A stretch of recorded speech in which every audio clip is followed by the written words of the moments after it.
God does not need our abilities. He needs our availability. If we will make ourselves available to his purpose, power, and plan, that's the answer. That's what fixes culture. Because when you fix people, you fix the culture. Yeah. When you give people hope, the greatest thing you can ask somebody that's going through a struggle today is, are you okay? We know by simply just asking that person a question if they're in struggle, they're 65% less likely to make a permanent decision for a temporary situation. By just simply saying, are you okay?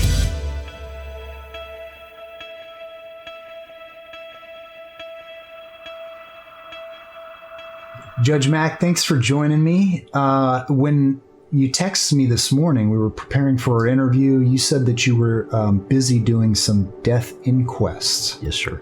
Can you share a little bit about who you are and what you do?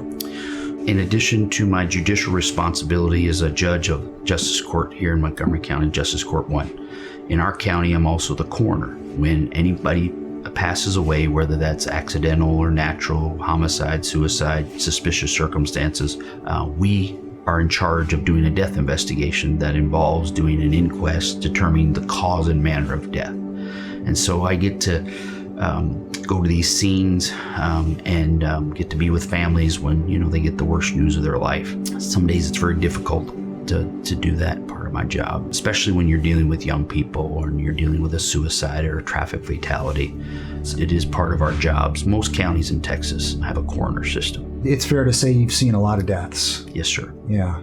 And how long have you been a judge in our county? 8 years. 8 years, okay. I want to go back to April of 2019. You were there at the very beginning of Breaking Strongholds, and you were a supporter from day one. And you have a passion for behavioral health and mental health and helping people who are, for lack of better words, really underdogs in society and encouraging people like that. Can you tell me where that passion comes from and why that's there for you? Well, from my personal lived experience, I have family members that have struggled with mental health issues their entire life. But when I was elected to this position, what I realized real quick, Terry, in our community and throughout the United States is suicide was on a continual projected course of increase over the last several years. In my first just few months in office, I didn't realize how often suicide was occurring in our community. And so it made me looking into, and when I get with families, I would say and do my investigation, you know, how did we get here? Over and over again, we found people that they were missing the signs of somebody that was in crisis. And as a result of missing those signs, people were making permanent decisions for temporary situations. And so that's where my passion, and that's where for many, many years, I was saying we needed to have a behavioral health suicide task force in our community. So this passion for helping people who have behavioral and mental health issues, this came from firsthand experience. You show up on a death scene to figure out why this happened, and you realize that somebody took their life because of these pressures that were going on in their life, and the parents missed some signs in a lot of cases. Many cases. Very few scenes have I been on where there wasn't clear red flags saying that this person was in crisis. If I was to grab my chest right now, everybody's seeing this interview, and I would start saying I'm having pressure in my chest, or I'm having arm pain, or I can't breathe, feels like someone's sitting on my chest, most everybody would say, oh, he must be having a cardiac event. Mm-hmm. Well, what we know from mental health and people that are having suicidal ideations, there are signs and warning signs, just like if somebody's having a heart attack, and not knowing what to do, not knowing what to say, not knowing where to go for care, and then having a system of care. And many of our communities' mental health systems of care are just overwhelmed. Pre-COVID, they were at capacity, but post-COVID, they're beyond capacity. Part of our task force was looking at what our resources were available and identifying the different parts of our community, where we were weak and where we were strong. And that's what we've been able to do with the task force. And that's why I'm so thankful that with Breaking Strongholds, you've worked that into part of the messaging of that, because the communities across our nation, across Texas. We've got to have a proper response to this. So what I understand is in all of the United States, Texas ranks pretty low as far as resources committed to behavioral and mental health. Is that correct? That is correct. Unfortunately, Texas is number one in so many things. We're the 10th largest economy in the world, but yet we spend less per capita for behavioral health and suicide prevention. And I believe we're 48th is the we have gone up. Our legislature's had some responses to that. Of course, we're so large, so a percentage increase for us is hundreds of millions of dollars versus a smaller state, be tens of millions. So that number is kind of a moving figure because we are so large. But I think we're seeing that turn. It's because they've recognized we're in crisis. That's good news. I want to talk to you about culture and what is causing the mental health crisis in this world. I mean, I think that culture has a big part to play in that. So can you share what you know about that? Because you've been working on mental health for years now, and Yes. I would consider you as an expert. You're on the front lines, you see death, and you're doing things about it. You've built a task force in our county that's comprised of hundreds of people in all different fields, and you're on the front lines of this. So can you share what you believe is behind this mental health crisis? So I think the biggest issue, Terry, is we have become disconnected. We've lost the connection. Human connection. We've lost that human connection. We're so busy with stuff. The year that the smartphone came out, the very next year, death by suicide and attempts to die by suicide went up 50%. Wow. Why is that? What happened? What changed in that year? Well, the people's concept of reality. The other part of this is you and I are very devout in our faith. What we've seen in America is, it used to be back in the 40s and 50s that 65 and 75% of our population on any given day of worship would be there. And now it's less than 20%. As humans, we are designed to have connection. We're designed to worship. And if we don't worship God, we're going to worship something. It'll be a career. It'll be our iPhone. It'll be technology. It'll be social media. We're going to worship something. So you create this vacuum. When you dispel light, what happens? In this studio right now, if we were to kill the light, what would happen? We'd be in the dark. And that's what's happened. Policies affect people, and people affect culture. And we've had a lot of failed policies in our system of government, in how we respond to these type of crises. We become disconnected. We think that's going to just happen to other people. And so when you take out God's plan and when you remove light, these things happen. And we're seeing this in all across all parts of our society. But I think the biggest cultural issue that we have is that the faith community has failed to recognize that we should be leading on all things broken. We should be at the forefront of everything broken. We were commanded by Jesus to do that. Yeah. He commanded us to do that. I know you, but so I know that you're speaking out of a place of encouragement, not condemnation. We got to encourage the other Christians, right, to be on the front lines. Amen.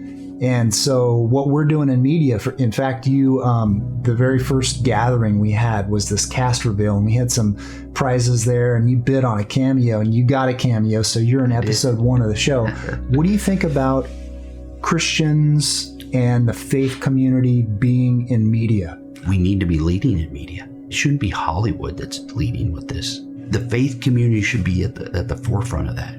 We shouldn't run from it. We should run to it, and we should bring it, and we are commanded again to be salt and light. Yeah. And that means our life, our words, our actions, everything we do in word or deed, we should be bringing salt and light. We should be dispelling darkness. But what does salt do? It penetrates. We've gotten okay with just being in a salt shaker versus being poured out. I know sometimes I talk very passionately about this issue, and some people, well, that's a private thing, and they don't want to talk about it. But it's just like if I was to grab my chest today, Are you going to ignore the symptom? Are you going to say, well, okay, well, and when I'm grabbing my chest is not the time to start talking to me about my love of fried chicken. Right. Okay. Right. It's a time to get me to a place of care. We can't keep doing what we've always done, Terry, and expect a different result. We've got to put our money where our mouth is, and our talent and our resources. It's so important that the faith community lead on this. So you're at the intersection of culture and the legal system. You're a judge, and you get to see firsthand what people are struggling with because they've been pulled into your court for various reasons. Yes, sir. And these people, sometimes they're down on their luck, and they are a true victim of some circumstance. Yeah. How do you encourage people? When I walk into my courtroom, I'm not a Christian judge. I'm a judge that's a Christian. And so my faith and my life, I try to treat people the way I'd want to be treated. At the same time, doing my job and applying the rule of law. What I'm able to do at my level, my staff refers to it as the judge nudge, where you're able to redirect behavior. I literally get to interact with thousands of people a year. And what I try to do is speak life into some very dead and dying situations. We're in the processes right now of becoming a trauma-informed court. And my staff will be trained in what is called TBRI, and they will know to pull back the layers. So they're there today because they're not going to school. But I've never had a child in my court that they didn't want to go to school. There was always another underlying factor. There was mental health issues, addiction, trauma. I've even had a couple young ladies make outcries that were, being sexually abused. And so it's the symptom. But the disease is our culture. The disease is we've turned our backs on what our foundational principles of our nation were. Our nation was founded on the Judeo-Christian principles. So in response to seeing death firsthand and dealing with court issues, you were an integral part of starting a task force. Can you give us a glimpse of what that is? We're going to share in the description of the video how to find the task force, but give us a summary of what that is. We made a call to our community to say, hey, we want to form this task force. I made a presentation and had a confrontation with a news reporter that was there that was offended by some of my remarks. I thought, this is going to be a terrible article. And it actually ended up being an outstanding article. And within 3 days of that article coming out in the Houston Chronicle, we had 10 agencies reach out to us and said, hey, we want to be a part of your task force. And I'm like, whoa, hold on. I said, we need one. There's not a task force. Within 10 days, we had over 20 agencies. And so I kind of took it as my pop on the back of the head. Okay, God, I get it. Let's do this. Let's do a task force. A lot of times is in our walk with God, the resources will come when we say yes. I look at the marked moments in my time in my life. The hardest part of making a decision even to run for judge was all I had to do was say yes. And once I said yes, everything fell into place. So we said yes to this, and we had our first meeting in 2019, May of that year, and we had 461 people show up for this meeting. Over 100 different agencies, faith communities, every school district, every hospital in our community, and we came together, and we've been meeting ever since, even through COVID. Because of Zoom, we stayed the course and ended up having a community help expo right in the middle of COVID, and had several hundred people register for that. God does not need our abilities. He needs our availability. If we will make ourselves available to His purpose, power, and plan, that's the answer. That's what fixes culture. Because when you fix people, you fix the culture. Yeah. When you give people hope, the greatest thing you can ask somebody that's going through a struggle today is, are you okay? We know by simply just asking that person a question if they're in struggle, they're 65% less likely to make a permanent decision for a temporary situation. By just simply saying, are you okay? And many people think that if you bring up suicide, it's going to plant a seed and that it's going to actually hurt somebody, maybe lead to them going, oh, there's an idea. Yeah. But in fact, usually that idea is already there. Is that correct? That it's already there. Yeah. It's already there. It's when people get overwhelmed and they're in that crisis. Every suicide survivor I've spoken to, it wasn't that they wanted to die. They wanted the pain to stop. And that's, again, that it comes to awareness. I wish everyone that's going to see this video today would take a mental health first aid class. If every employer, every faith community, every organization would make that resource available, we would see a noticeable shift in people dying by suicide, because we would recognize the signs and symptoms, just like my illustration about the heart attack. You have those signs and symptoms happen. If you know what they are, you can have a proper response. Yeah, and I'll recommend some of our team members have taken a class called Safe Talk. And if you just search for Safe Talk, that will actually teach you the signs to look for, how to ask questions about it, how to have a conversation about suicide. And that's something that would be great for our community, Absolutely. People around the world to know how to do. Absolutely. And that's our message with Breaking Strongholds.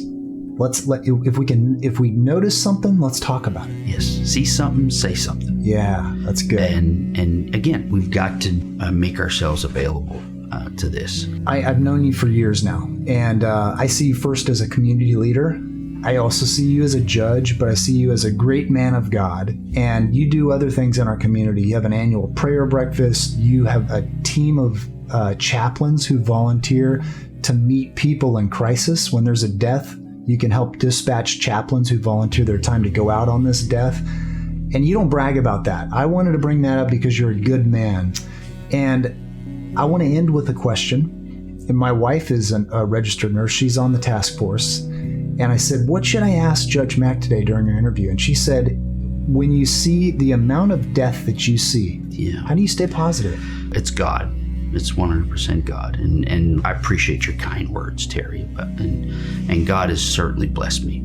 14 years ago in 2 weeks, I was given a terminal diagnosis of cancer. And they said, I will never be in remission. I'll never be cured. Best I can hope for is if I responded to an experimental treatment that I would, have 3 to 5 years. And I looked at the doctor and said, Doc, I'm going to do everything you tell me to do because you're the doctor. But until I hear from Dr. Jesus, it's my plan to beat this. And he said, keep that attitude, because you don't realize the power of what you say.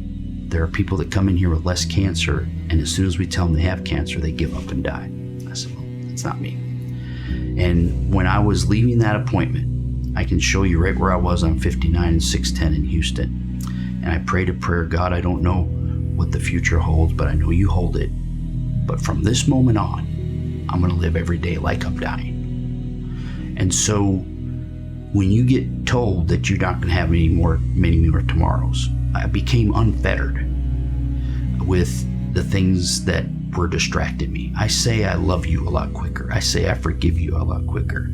And in dealing with the death and the destruction that I see sometimes, I feel like I'm there because that's where God wants me to be.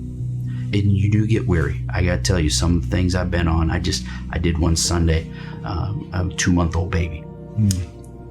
Those kind of things keep you awake at night. You're impacted by it. Of course, your wife knows that firsthand. You see that you're trying to save, you're trying to do what you need to do, and then ultimately somebody dies. And then for me, I get there after whatever decision was made for that to happen. It's 100%. Again, not using my abilities, but just making myself available to what God does. And then I have self-care. I have someone I talk to about that. I don't keep it inside. How hypocritical it would be of me to talk about having proper brain health, but not yet take care of myself. I have a system involved. I know when I'm reaching my capacity. When things start overflowing out, I know to stop, and I know to take a breath and pray to God, but also seek professional help regarding that. We don't have any trouble telling people we went to the doctor because we had an ear infection. But very few people would say, well, I'm seeing a psychologist, or I'm seeing a psychiatrist, or I'm going to a counselor. And so I think the way I deal with that is God helps me, but then also having a system in place to help with that. When I first got in the job, I didn't have that because it was a new situation to me. But having that in place is very, very important. I can't give what I don't have. Right. in our society. We've gotten away from the greatest commandment Jesus said was love our neighbor as ourselves. And so every scene, every case, every opportunity that God gives me, I want to treat people the way I would want to be treated if I was in their same circumstances. Is there anything else you want to share with somebody who might see this interview?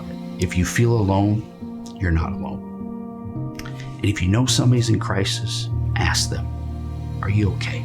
And be prepared.